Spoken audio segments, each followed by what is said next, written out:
9:08 de la mañana está con nosotros Ben Pakenham, Deputy Head of Euro High Yield of Abrdn. Thank you very much for having this time with us. Thank you. Thank Good you morning. for the invite. What's your point of view about global and European economies? Well, the European economy, of course, has had a very strong start to the year, contrary to many people's expectations. Our view was that we would see a rally in markets at the end of last year, beginning of this year, but that view was very much premised on inflation declining.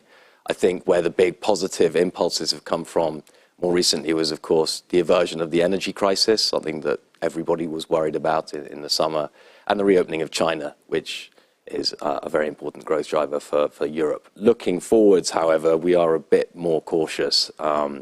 A lot of the leading indicators in Europe and in the US, one of which you were showing a minute ago on your screen, which was US private investment.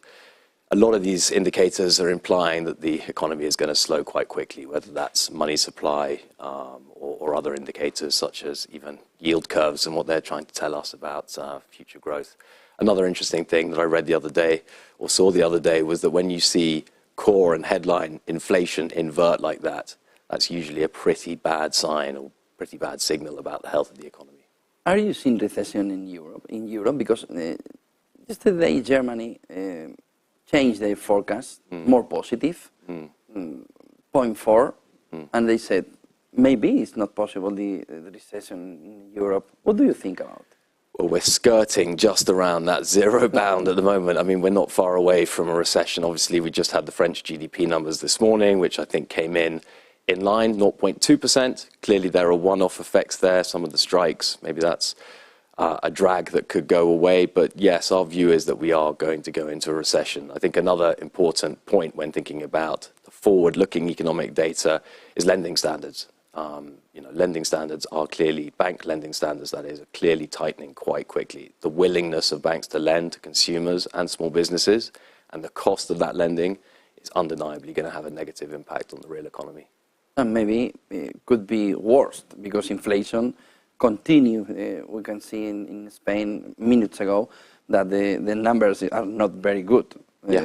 What do you think about inflation in Europe? Because European Central Bank next week have a problem in this meeting because they need to change these interest rates. They need to hike these interest rates, but the situation about the economy in Europe maybe is not capable to reduce this movement. Yeah, it's a great point. I mean, earlier this morning we saw some of the German regional data, I think came in on the CPI side slightly below expectations, but then the French data came in ahead. I mean, French inflation is still close to 7%. I think it was 6.9%, 6.7% expected. We have a problem with core inflation. It's clear to us that core inflation is going to be slightly stickier than we previously expected. Headline is coming down faster, but core is the bigger problem and traditionally the stickier aspect of inflation. So that combination of slowing growth and stickier core inflation is potentially quite toxic for markets. This is a stagflation. Yeah. This is a stagflation in this moment. Yeah, in this moment. I mean, just to be clear, we're not super bearish. We just think the markets are slightly expensive at this moment in time. We think the valuations need to reflect what ultimately we think is a slowing and probably negative contracting economy for 2 or 3 quarters, not dramatically contracting, but contracting nevertheless, both in Europe and the US. What do you think is this peak about these interest rates in European Central Bank? Yeah, I think they have to continue tightening. I mean, exactly the point that you just made about the ECB have a problem. They do have a problem. Inflation is stickier than they would like, stickier than everyone would like, and ultimately we see interest rates getting up closer to 4%, probably there or thereabouts. And then the bigger question is, how long do interest rates stay there? Because financial markets, bond markets are pricing a pretty rapid decline from that level. We think that that level of decline in interest rates would imply a very weak economy.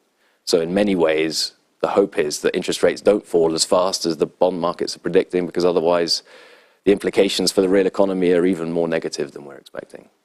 What do you think about this impact in earnings of the companies? In what, sorry? Earnings. Earnings. Well, earnings are going to come down. I mean, it depends on what areas of the market you're facing, which sector you're operating in. The consumer-facing sectors are going to we think, come under the most pressure because consumers themselves are going to come under the most pressure. Everyone knows inflation. It's a real problem. The cost of living for most consumers in Europe and many parts of the world is going to continue to be a problem.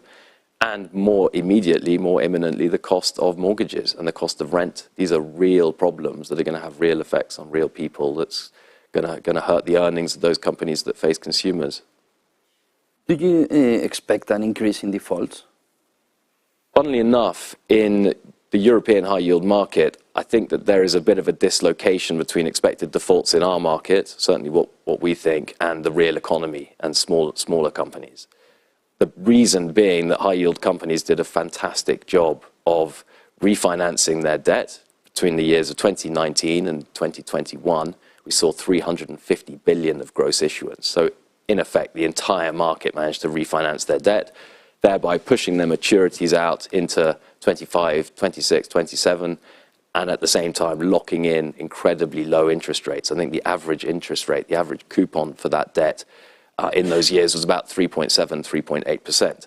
So those triggers aren't there. The debt is affordable, and there is a genuine lack of refinancing need. So we think default rates will remain 2.5, 3%, lower than average. So we're not too worried about defaults. You are an expert in high yield, and this is a good moment for that. How are valuations in Europe? So I would describe valuations as not particularly cheap, but not too expensive either. Our personal opinion is that yields may go a little bit wider, but we're expecting bond yields to continue to decline. High yield spreads, trading around 500 basis points today, are okay, particularly in the context of expected low default rates. The problem is a spread of 500 in a recessionary environment is probably too low, and we do expect some spread widening.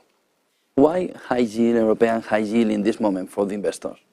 Just the yield. I mean, it's incredible to think December 2021, January 2022, the yield in our market was 2.9%, if you can believe it. Today, you're getting a yield of north of 7%.